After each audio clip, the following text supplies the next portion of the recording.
నమస్కారం. AP today న్యూస్కి స్వాగతం. హెడ్లైన్ చూద్దాం. ప్రభాకర్ రావు బెయిల్ రద్దు పిటిషన్పై విచారణ. పిటిషన్పై మరోసారి జస్టిస్ బివి నాగరత్న ధర్మాసనం విచారణ. మరోసారి కృష్ణమ్మ ఉగ్రరూపం, అన్ని డ్యాంల గేట్లు ఎత్తివేత. నేటి నుంచి ఇంద్రకీలాద్రిపై దసరా శరన్నవరాత్రి ఉత్సవాలు. తొలి రోజు శ్రీ బాలా త్రిపుర సుందరి దేవిగా అమ్మవారి దర్శనం. ఫోన్ ట్యాపింగ్ కేసులో A1గా ఉన్న మాజీ ఐపీఎస్ ప్రభాకర్ రావు విచారణకు సహకరించడం లేదని, ఈ మేరకు ఆయన వేసిన మధ్యంతర బెయిల్ పిటిషన్ రద్దు చేయాలని రాష్ట్ర ప్రభుత్వం సుప్రీంకోర్టును ఆశ్రయించింది. అయితే ఆ పిటిషన్పై ఇవాళ మరోసారి జస్టిస్ బివి నాగరత్న ధర్మాసనం విచారణ చేపట్టింది. ఇరుపక్షాలు వాదనలు విన్న కోర్టు కేసు విచారణను 2 వారాలకు వాయిదా వేసింది. తదుపరి విచారణకు వచ్చే నెల 8న చేపడతామని న్యాయమూర్తి జస్టిస్ బివి నాగరత్న పేర్కొన్నారు. విచారణ సందర్భంగా కేసు దర్యాప్తుకు సంబంధించి ప్రస్తుత స్టేటస్ రిపోర్టును దాఖలు చేసినట్లు రాష్ట్ర ప్రభుత్వ తరపు న్యాయవాది సిద్ధార్థ లుద్ర, సొలిసిటర్ జనరల్ తుషార్ మెహతా ఇప్పటికే కోర్టుకు తెలిపారు. ఎలక్ట్రానిక్ గ్యాడ్జెట్స్, సాక్ష్యాధారాలు ట్యాపరింగ్ చేశారని ప్రభుత్వ తరపు న్యాయవాది సిద్ధార్థ లుద్ర కోర్టుకు వివరించారు.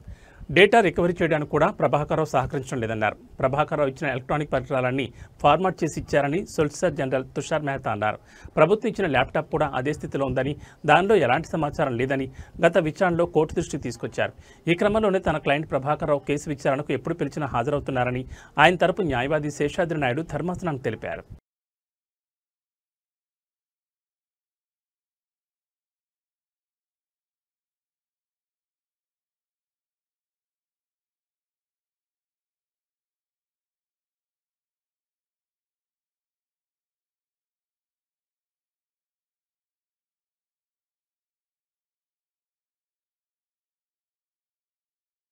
గతంలో ఎన్నడూ లేని విధంగా కృష్ణానదికి భారీగా వరద కొనసాగుతోంది. ఈ ఏడాది జూలై నెల నుంచి వరద ప్రారంభం కావడంతో అన్ని జలాశయాల గేట్లను ఎత్తిన అధికారులు వేల వందల టీఎంసీల నీటిని సముద్రంలో వదిలారు.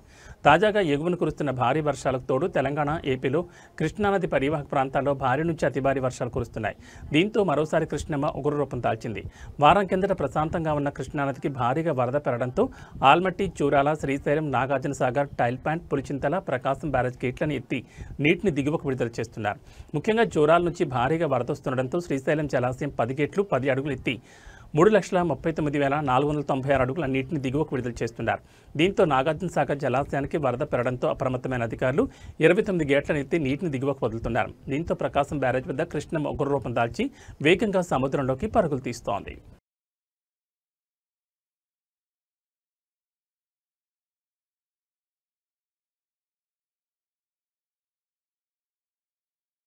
బెజవాడ ఇంద్రకీలాద్రి అమ్మవారి ఆలయంలో దేవీ శరన్నవరాత్రి వేడుకలు అంగరంగ వైభవంగా ప్రారంభమయ్యాయి. శ్రీ విశ్వావసునామ సంవత్సరం ఆశ్వీజ శుద్ధ పాడ్యమి దేవీ నవరాత్రి ఉత్సవాల్లో తొలి రోజున అమ్మవారు శ్రీ బాలా త్రిపుర సుందరిదేవిగా భక్తులకు దర్శనమిస్తున్నారు. తొలి రోజు అమ్మవారికి స్వప్నాభిషేకం అనంతరం 8 గంటలకు దర్శనాన్ని అందించారు. ఇంద్రకీలాద్రిపై నవరాత్రుల్లో మొదటి రోజు దర్శనమిస్తున్న బాలా త్రిపుర సుందరిదేవి అలంకరణకు ఎంతో విశిష్టత ఉంది.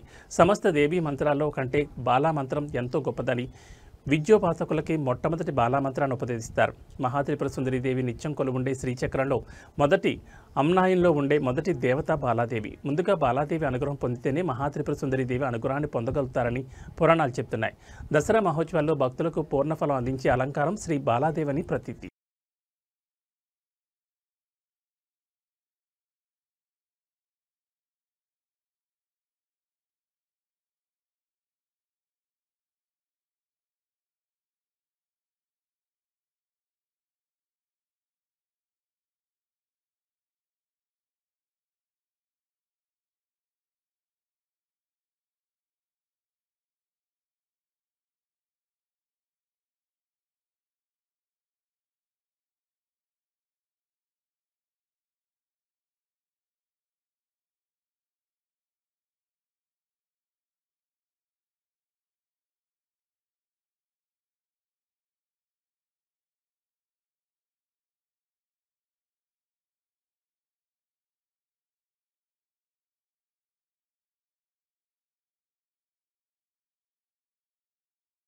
విశాఖపట్నం ఓల్డ్ గాజువాకలోని సీఎంఆర్ సెంటర్ పక్కన ఉన్న ఎస్ఎస్ఐ మసాజ్ సెంటర్లో వ్యభిచారం జరుగుతోందని టాస్క్ ఫోర్స్ పోలీసులు గుర్తించారు.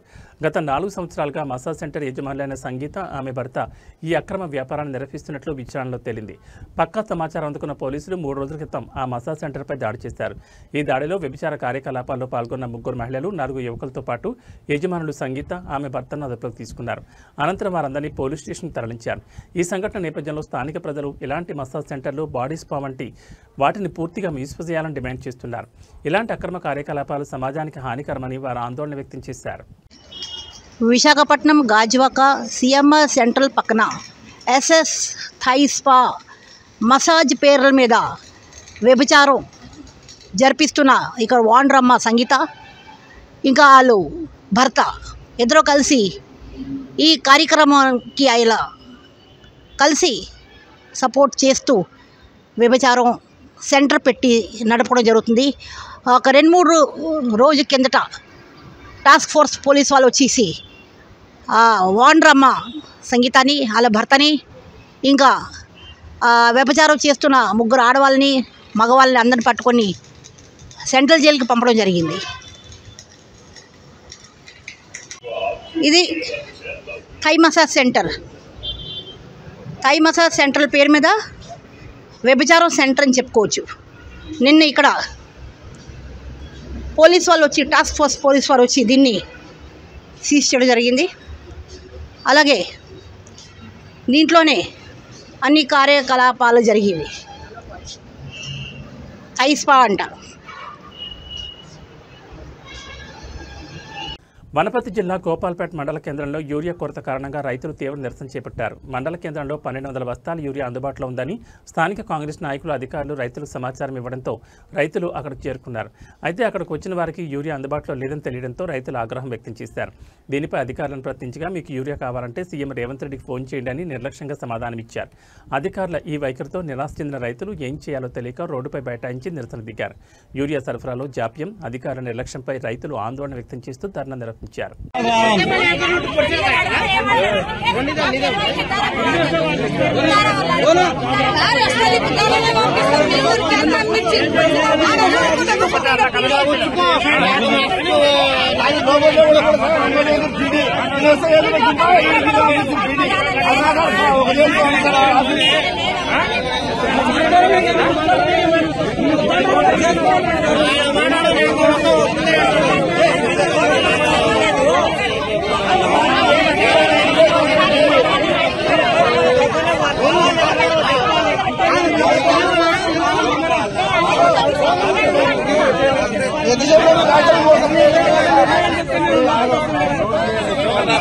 వారం రోజులు మన ఇచ్చే రోజే మాకు తెలియదు. మరి ఇప్పుడు ఏమంటాడు, రేవంత్ రెడ్డికి ఫోన్ చేసి అంటాడు. ఎవరు పోయి చేయాలి రేవంత్ రెడ్డికి?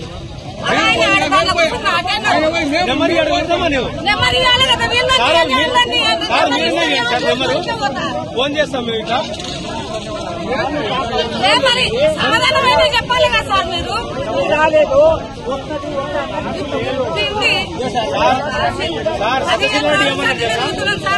1200 బ్యాగులు వస్తాయి, అందరికి ఇస్తాం, రైతు ఎదురుగానే పోయిందని చెప్పారు. మరి ఎక్కడ పోయినా 1200 పట్టుతారు. కాంగ్రెస్ వాళ్ళ కాడికి పోయిందే ఎట్లా సార్ లోపలికి? 300 ప్యాకెట్లు వస్తాయి. లక్షటిపేట మున్సిపాలిటీ ఇటిక్యాల 2వ వార్డులోని తెలుగువాడలో నివాసితులు వర్షాల వల్ల తీవ్ర ఇబ్బందులు ఎదుర్కొంటున్నారు. వాడలో రోడ్డు సరిగ్గా లేకపోవడంతో వర్షం పడినప్పుడు నీరు నిలిచి బురదగా మారుతుందని స్థానికులు ఆవేదన వ్యక్తం చేస్తున్నారు. ఈ పరిస్థితి వల్ల కనీసం బతుకమ్మ పండుగ జరుపుకోవడానికి కూడా ఇబ్బందులు పడుతున్నామని కాలనీవాసులు వాపోయారు. తక్షణమే మున్సిపల్ అధికారులు, సిబ్బంది స్పందించి తమ సమస్యను పరిష్కరించాలని కోరుతున్నారు. వర్షాల వల్ల ఏర్పడుతున్న బురద, నీటి సమస్యకు శాశ్వత పరిష్కారం చూపాలని వారు విజ్ఞప్తి చేశారు.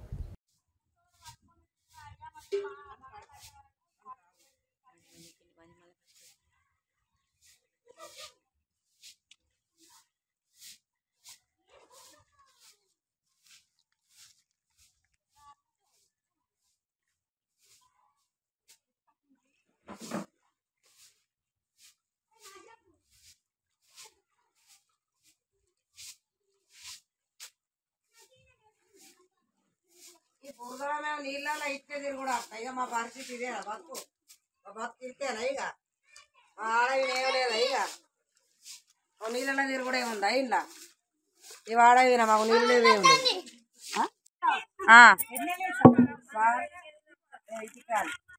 వాటర్ బాగా వచ్చింది నేను ఎట్లా బతుకమ్మాడు మీరు ఇటు రారు మా వాడకు రెండో వాడ మేము ఎట్లా వాడుకుంటాం ఏం సంగతి నీళ్లు లేవు మా వాడ మమ్మల్ని ఎవరు కేర్ చేయరు మమ్మల్ని రానిస్తలేరు సార్ నీళ్ళు ఉన్నాయి ఇట్లా మార్కులు ఉన్నాయి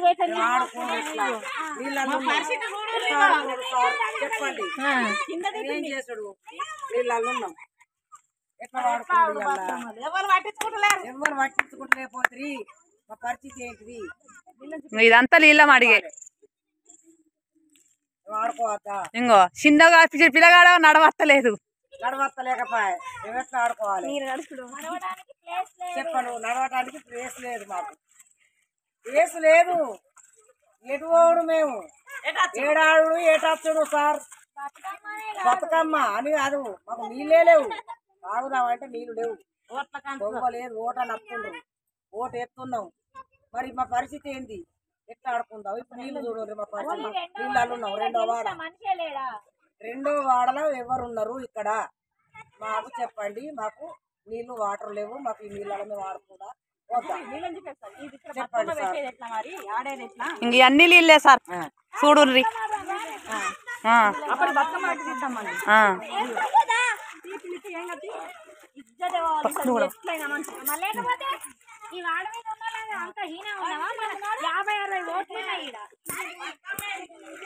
మేము ఎట్లా వాడుకున్నాడు ఈ వాటల్లా నీళ్ళల్లా పిల్లలు మేము సార్ చెప్పండి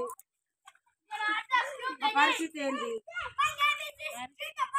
నీళ్ళల్లో ఎట్టిపోతాం మేము ఏం చేసి మా పరిస్థితి ఎవ్వరు కూడా పట్టించుకోరు మరి రోడ్డు రెండో వాళ్ళు ఎవరు రారు అడిగినా ఎవరు పట్టించుకోరు మమ్మల్ని మేము జంగాళ్ళు ఉన్నావా ఈ అడవులు ఉన్నావా ఈ ఊళ్ళు ఉన్నావా చెప్పండి సార్ మెదక్ జిల్లా వెల్దుర్తి మండలం ఎలుకపల్లి గ్రామంలో బతుకమ్మ సంబరాలు అంగరంగ వైభవంగా మొదలయ్యాయి. నిన్న పెద్దల అమావాస్య ఎంగిలిపూల బతుకమ్మ సందర్భంగా మహిళలు ఈ వేడుకలను ఘనంగా నిర్వహించారు. రంగురంగుల పూలతో బతుకమ్మలను అందంగా పేర్చి గ్రామంలో ఏర్పాటు చేసిన వేదిక వద్ద బతుకమ్మ పాటలు పాడుతూ సాంప్రదాయ దుస్తుల్లో మహిళలు ఆటలాడారు. ఈ వేడుకల్లో పెద్ద సంఖ్యలో గ్రామ మహిళలు ప్రజలు పాల్గొన్నారు.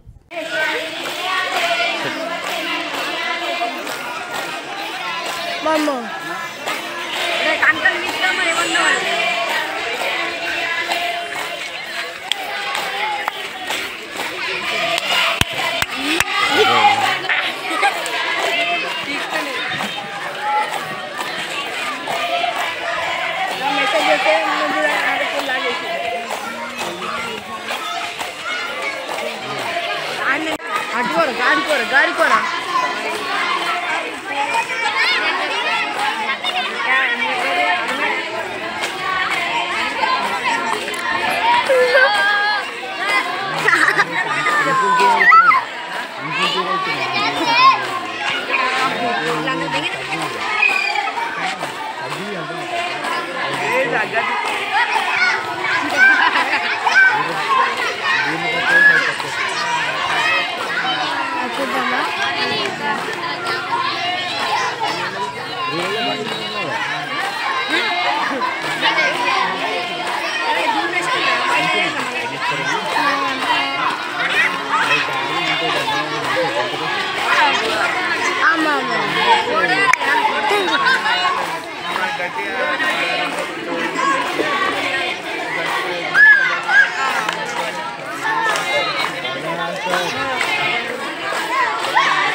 సందర్భంగా బతుకమ్మ సంబరాలు ఘనంగా నిర్వహిస్తున్న మహిళలు రంగురంగుల పూలతో సంబరాలు ఘనంగా నిర్వహిస్తున్నారు. ఇక్కడ చూస్తుంటే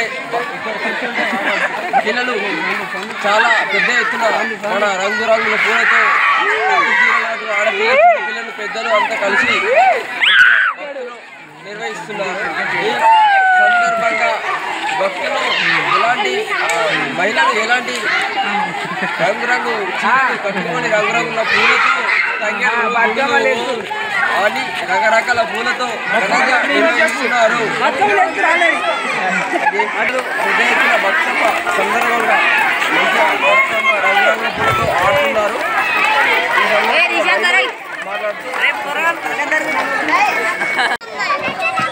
బతుకమ్మ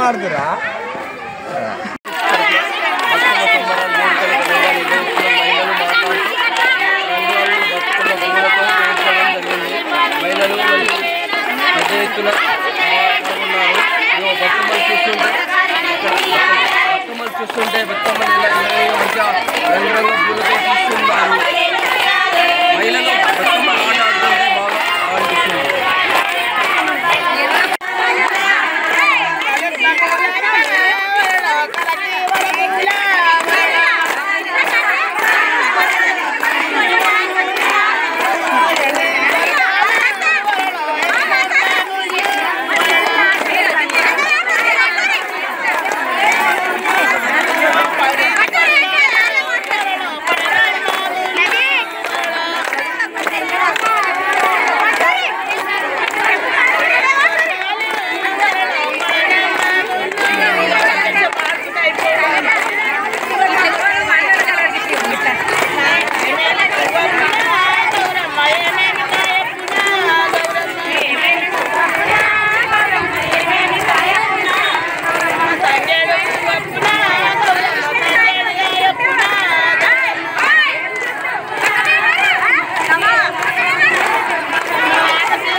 నిజామాబాద్ జిల్లా ఆర్మూర్ మండలం అంకాపూర్ గ్రామంలో ప్రజా పంపిణీకి ఉద్దేశించిన రేషన్ బియ్యాన్ని అక్రమంగా తరలిస్తున్న ఒక లారీని పోలీసులు పట్టుకున్నారు.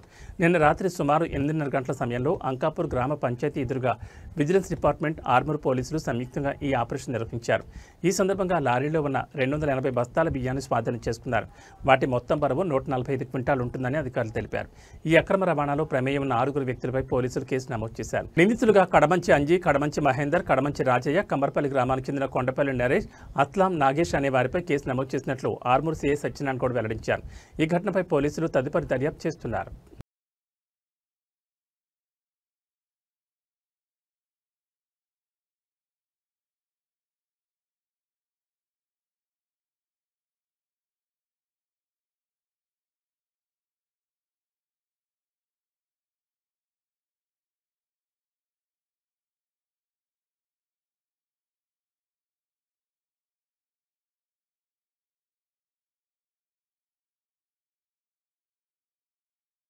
ఏబీ బులెటిన్ విశేషాలు. నమస్కారం.